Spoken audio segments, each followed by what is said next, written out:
Hello everyone, welcome to DC Minds. In this video, we are going to learn about another C++ 11 concept called std array. Array is nothing but sequence of element that is arranged in some linear fashion. So before C++11, in C++3 we can create an array this way.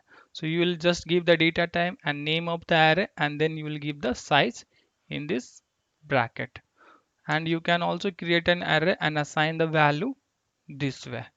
Okay, and you can also create an array at runtime dynamically using new operator.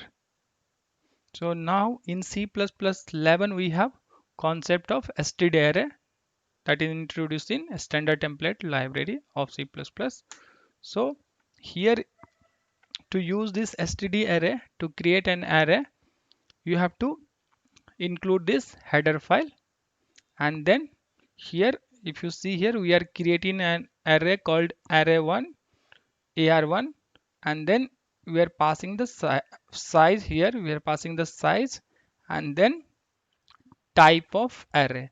So here ar1 is an array of type integer whose size is 5, and you will give the value in braces, and here double braces is must. You should give the value in double brace. So similarly here we are creating an array called array3 whose type is string and its size is 2. So just give the type and size and then the value that you want to give to that array. So this way you can create an array in C++11. So now the advantage of using this std array is that it has many member function defined already. So in this case, suppose it has some member function called size. So using this size member function, you can directly get the size of this array.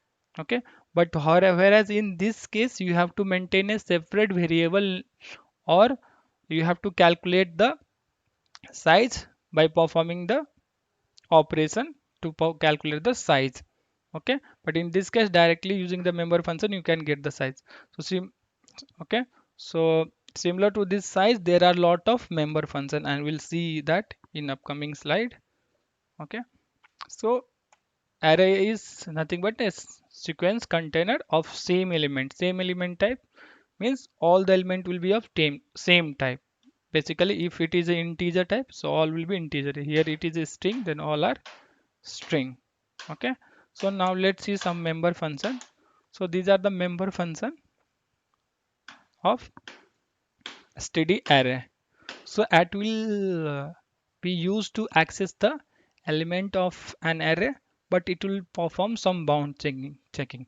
Basically, if suppose if you have a array which size is 5, but if you try to access seventh or sixth element, at that time it should give you some error, or it will give you some crash.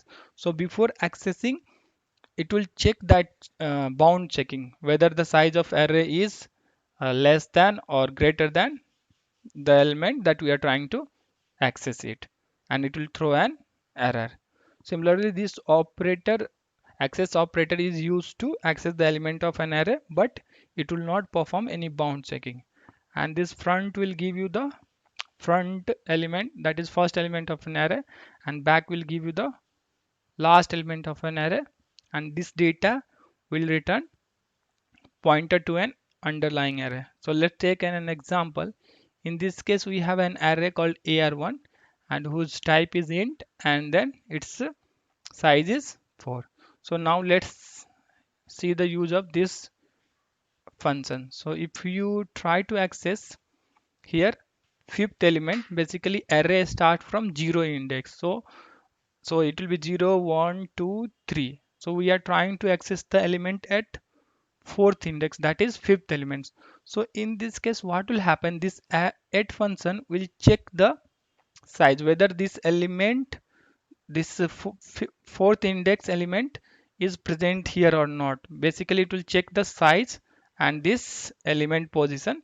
So it will, in this case, this is an error because we are trying to access the fifth element, which is not possible. So it will throw an exception called out of range. Whereas in this case, if you use this operator to access an element, it will give you it will be kind of a crash because it will not perform any bound checking. So here bound checking will be there, but here bound checking will not be performed. Similarly, this front will give you the first element, that is 3, and back will give you this last element, that is 1, and this data will give you the pointer to this underlying pointer of this array. So it will give you the pointer, and you can store in some pointer variable of the same type. Whatever this type is here, you can store in that type, and then you using that pointer you can access the element of the array. So in this case, if you say data of 2, it will give you 5 because at second position, basically second position 0, 1, 2, it is fifth means element is 5. Okay, so there like this there are some more member functions. So it will check whether the array is empty or not, and then size will return you the size of the array, that is number of the elements, and max size will give you the maximum possible number of elements. But if you see these two functions, right, both will give you same value, and this fill will fill the contents of an array with the same value. Whatever the value you will pass to this fill, it will fill that array. And swap function is used to swap the contents of two arrays. Suppose if you have two array like A and B and you want to swap the content of both array, then in that case you can use this swap function of this std array. So the main advantage of using this std array is you have lot of member function defined already, so you don't have to write your own code to use this kind of function, perform this kind of operation. Just you have to declare an array using this std array, and then you can use this function which is already defined for you. Okay, so thanks for watching. If you like this video, please subscribe to my channel and hit the like